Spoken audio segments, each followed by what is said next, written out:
வணக்கம், நான் உங்கள் இன்ஜினியர் சச்சின். இப்போ நம்ம இருக்கிறது சென்னை புதுப்பாக்கம்ல இருக்கிற நம்ம கன்ஸ்ட்ரக்ஷன் சைட். சென்னை மாதிரியான ஏரியாவில் நமக்கு இருக்கிற பெரிய கன்ஸ்ட்ரக்ஷன் சேலஞ்ச் என்னென்னா வாட்டர். ஏன்னா நம்ம ஒரு ஃபவுண்டேஷன் எக்ஸ்கவேஷன் ஸ்டார்ட் பண்ணோடனே 2-3 ஃபீட்லேயே கிரவுண்ட் வாட்டர் டேபிள் நம்ம ரீச் பண்ணிடுறதால இமீடியட்டாக வாட்டர் வந்துடும். ஸோ இது வந்து நமக்கு கன்ஸ்ட்ரக்ஷனில் ஒரு பெரிய சேலஞ்சாக இருக்குது. இப்போ பர்டிகுலராக இந்த லேஅவுட்டை பொறுத்து பார்த்தோம்னா எனக்கு லெஃப்ட் சைடில் லேஅவுட், ரைட் சைடில் புதுப்பாக்கம் லேக். இது மாதிரி லொக்கேஷனில் நம்ம எக்ஸ்கவேட் பண்ணால் ஒரு 2 ஃபீட் 3 ஃபீட் ரீச் ஆகும்போதே வாட்டர் உள்ளே வரக்க ஆரம்பிச்சிருது. ஸோ இந்த சைட்டில் நம்ம எப்படி அந்த வாட்டருக்கான பிரச்சனையை ஹேண்டில் பண்ணியிருக்கிறோம், ஒரு ஹெல்த்தியான கன்ஸ்ட்ரக்ஷன் செய்கிறது எப்படி செஞ்சுருக்கிறோம் அப்படிங்கிறது இந்த வீடியோவில் பார்க்கலாம். வண்டலூர் டு கேளம்பாக்கம் ரோடில் அமைஞ்சிருக்கிற புதுப்பாக்கம்ல இருக்கிற இந்த அன்னியாங்கிற லேஅவுட்டில் இருக்கிற சைட்டோட பில்டிங் செட் அவுட் மார்க்கிங்கை early morning 6 o'clock நம்ம ஸ்டார்ட் பண்ணிட்டோம். ஆக்சுவலாக நம்ம டோட்டல் ஸ்டேஷனில் டிஜிட்டல் சர்வே நம்ம சைட் விசிட் பண்ணும்போதே நம்ம செய்திருப்போம். பட் இந்த சைட்டுக்கு நம்ம செட் அவுட் மார்க்கிங் இப்போ தான் நம்ம டிஜிட்டல் சர்வே செய்துட்ருக்குறோம். பில்டிங் மார்க்கிங் நம்ம எப்படி பண்ணுறோம், டிஜிட்டல் சர்வேல நம்ம பில்டிங் மார்க்கிங் பண்ணுறதால என்ன பெனிஃபிட்ஸ் அப்படிங்கிறது நான் ஒரு டீட்டெயில்டு வீடியோவாக செய்திருக்கிறேன். அதோட வீடியோ லிங்க்கையும் இந்த டிஸ்கிரிப்ஷனில் ப்ரொவைட் பண்ணுறேன், பாருங்கள். க்ரீன் கிராஸ் கவர் இருக்கிறதால நம்ம கன்வென்ஷனலாக நம்ம பவுடர் போடுற மாதிரி இல்லாமல் இதுக்கு வந்துட்டு ஸ்ப்ரே பெயிண்ட் யூஸ் பண்ணி நம்ம ஃபூட்டிங் மார்க்கிங் செய்துட்ருக்குறோம். இந்த பில்டிங் செட் அவுட் மார்க்கிங்கில் எல்லா விஷயங்களையும் டிராயிங்கில் இருக்க மாதிரி தான் இருக்கா, சென்ட்ரல் லைன் படி பண்ணியிருக்கிறோமா அப்படிங்கிறது ஒரு தடவைக்கு 2 தடவை அஷ்யூர் பண்ணிக்கிறது நல்லது. இந்த சைட்டோட எக்ஸ்கவேஷனை நம்ம ஜேசிபியில் செய்திருக்கிறோம். இது பக்கத்தில் எம்டி சைட் இருந்துச்சு அப்படின்னா கண்டிப்பாக எக்ஸ்கவேட்டட் சாயில பக்கத்து சைட்லேயே போட்டுக்கிறது தான் பெட்டரான ஐடியா. 6 ஃபீட் to 7 ஃபீட் டெப்த்தில் நமக்கு ஹார்ட் கிராவல் வந்திருக்கு. ஸோ அந்த லெவலில் அதுக்கு மேலேயே வந்து நமக்கு வாட்டர் டேபிள் இருக்கிறதால தண்ணி உள்ள சீப்பாயிட்டே இருக்குது. இது மாதிரி சைட்டில் போர்வெல் டெப்த் ரொம்ப மேலாலேயே தான் இருக்க போகுது. பட் இதோ நம்ம சொல்ற அட்வைஸ் என்ன அப்படின்னா, full depth of borewell bottom வரைக்கும் நம்ம கேசிங் பைப் பண்ணிக்கிறது தான் பெட்டரா இருக்கும்.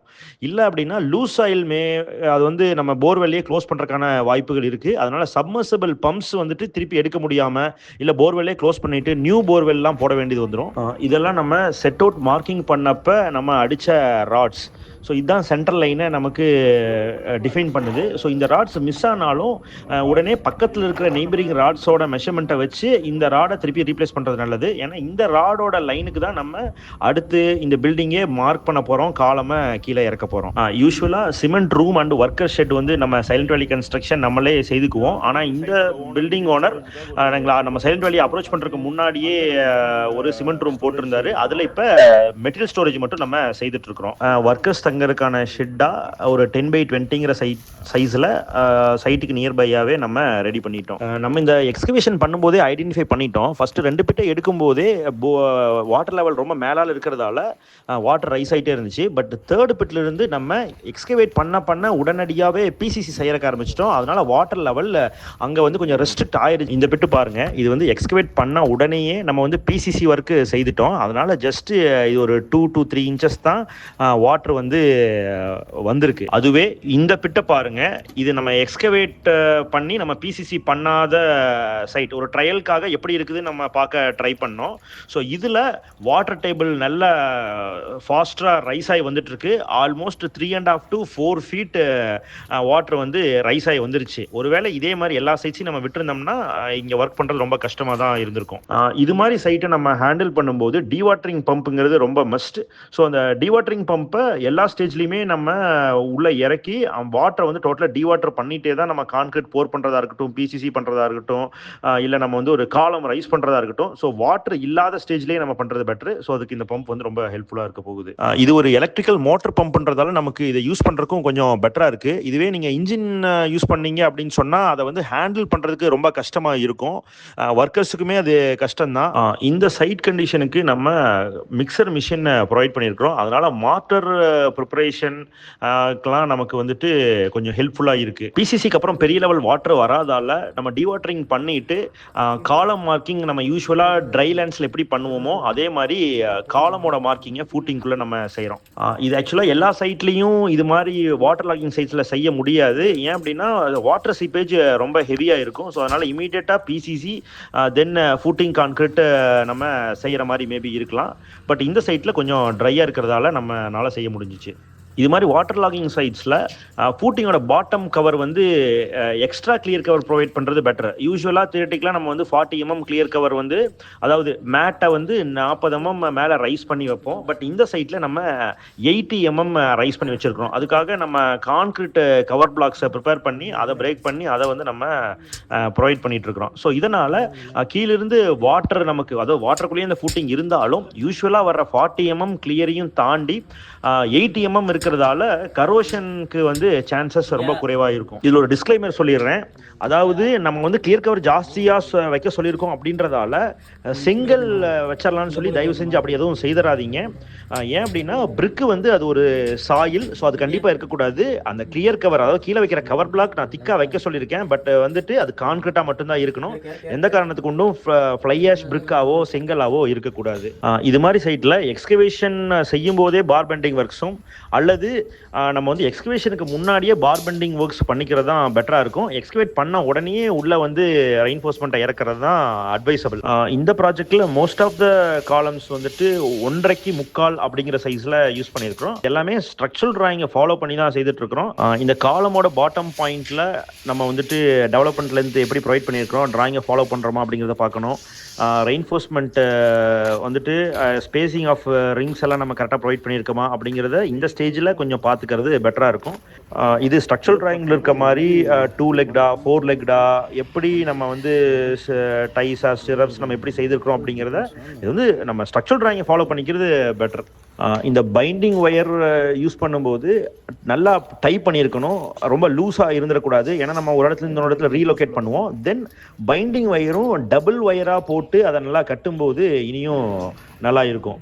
நம்ம ஃபூட்டிங் கான்கிரீட் ஒர்க்கு ஆர்எம்சியில் தான் பிளான் பண்ணுறோம். கான்கிரீட் ஒரு பிட்டுக்குள்ளேயும் போர் பண்ணுறதுக்கு முன்னாடி டீவாட்டரிங் பம்ப் யூஸ் பண்ணி வாட்டரை ஃபுல்லாக டீவாட்டர் பண்ணிவிட்டு ட்ரை ஆனதுக்கப்புறம் உடனே கான்கிரீட் பண்ணுறது பெட்ரு. இது வந்து ஒவ்வொரு பிட்டுக்கும், ஒரு பிட்டு முடிஞ்சோடனே அடுத்த பிட்டுன்னு சொல்லி டீவாட்டரிங் கான்கிரீட்னு பண்ணுறது தான் பெட்டரான ஐடியாவாக இருக்கும். கன்ஸ்ட்ரக்ஷனில் அப்ராம்ஸ் லா அப்படின்னு ஒரு விதி இருக்குது. அதுபடி water is inversely proportional to the strength of concrete. அதாவது தண்ணி அதிகமாக கான்கிரீட்டோட ஸ்ட்ரென்த் குறைஞ்சிருங்கிறது தான் அந்த லா சொல்கிறது. ஸோ அது மாதிரி நம்ம கான்கிரீட்டோட ஸ்லம்பை மெயின்டைன் பண்ணுறது முக்கியம். எந்த ஸ்டேஜில் எந்த கான்கிரீட் பண்ணாலும் வைப்ரேட்டர் யூஸ் பண்ணுறது ரொம்ப முக்கியம். Footing concrete as per structural drawing என்ன டெப்த்துங்கிறதையெல்லாம் கம்ப்ளீட் பண்ணதுக்கப்புறம் காலம் பாக்ஸ் ரைசிங், ப்ராப்பரான கிளியர் கவர் பிளாக்ஸை ப்ரொவைட் பண்ணி நம்ம வந்துட்டு காலம் அப் டு கிரவுண்ட் லெவல் என்னவோ அது வந்துட்டு அதுக்கு செட் பண்ணி எல்லா காலமையும் ஈக்குவலாக சைஸ் பண்ணிக்கிறது பெட்டர். இது மாதிரி வாட்டர் லாகிங் சைட்ஸில் நம்ம ட்ரை டைமாக இல்லாமல், சம்மர் மாதிரி இல்லாமல், ஒரு ரெய்னி சீசன்ல எல்லாம் என்ன ஆகும்னா டோட்டல் சைட்டுமே வாட்டர் லாகிங்காக இருக்கும். மொத்த பூமியுமே ஈரப்பதத்தோடையே தான் இருக்கும். ஸோ அதனால் நம்ம இது மாதிரி சைட்ஸில் கிரவுண்ட் லெவலுக்கு கீழே இருக்கிற ஸ்ட்ரக்சரல் எலமெண்ட்ஸ், முக்கியமாக காலமுக்கெல்லாம் நம்ம பிட்டுமன் கோட்டிங், தார் கோட்டிங் ப்ரொவைட் பண்ணுறது நல்லது. ஏன் அப்படின்னா இந்த தார் கோட்டிங்கை தாண்டி வாட்டர் பெனிட்ரேட் ஆகி உள்ளே போய் அந்த கான்கிரீட்டை ரீச் பண்ணுறது ரொம்ப கஷ்டம். இதுவே இந்த கோட்டிங் நம்ம ப்ரொவைட் பண்ணாட்டி நமக்கு இது ரொம்ப வெட்டு லேண்டாக இருக்குது. ஸோ அதனால் அந்த மாய்ச்சர் வாட்டர் வந்துட்டு உடனே கம்பியை போய் ரீச் பண்ணிடும், உடனே துரு பிடிக்கிறதுக்கு ஆரம்பிச்சிடும். இந்த ஃபூட்டிங் எக்ஸ்கவேஷனை பேக் ஃபில்லிங் செஞ்சதுக்கப்புறம் நம்ம வந்து பிளின் பீம் செய்ய போகிறோம். அதோட ரெயின்ஃபோர்ஸ்மெண்ட் ஒர்க்கை தான் நம்ம இப்போ பார்த்துட்ருக்குறோம். இந்த ரெயின்ஃபோர்ஸ்மெண்ட்டு கீழே வைக்கிறது வந்து பிரிக்கு லேயராக வைக்காம, ஏன்னா அது ஒரு அலைன்மெண்ட் பண்றதுக்காக, ஸ்ட்ரைட் லைன்ல கொண்டு வரதுக்காக, அந்த பீமை ஸ்ட்ரைட் லைன்ல கொண்டு வரதுக்காக யூஸ்வலா நம்ம வந்து பிரிக்ஸை லே பண்ணுவோம். ஸோ அப்படி பண்ணாம நம்ம இந்த சைட்ல பிசிசி கான்கிரீட் செய்திருக்கிறோம். இந்த பில்டிங்ல பிளிந்த் பீம் கிரவுண்ட் லெவல்ல செய்திருக்கிறோம். தென் பிளிந்த் பீமுக்கு மேல பிரிக் ஒர்க் செய்திருக்கிறோம். யூஸ்வலா நம்ம ஃப்ளை ஆஷ் பிரிக் ப்ரொவைட் பண்ணுவோம். இங்க கிளைண்ட் ரெக்குவயர்மெண்ட்னால அடிஷனல் காஸ்ட்ல நம்ம ரெட் பிரிக்ஸ்லயே இந்த பேஸ்மெண்ட் பிரிக் ஒர்க் செய்திருக்கிறோம். அதுக்கு மேல டிபிசி செய்திருக்கிறோம். பேஸ்மெண்ட் லெவலில், basement to chill level, window bottom வரைக்கும் நம்ம பிரிக் ஒர்க் பண்ணியிருக்கிறோம். விண்டோ பாட்டமில் சில் கான்கிரீட் த்ரூ அவுட் ப்ரொவைட் பண்ணியிருக்கிறோம்.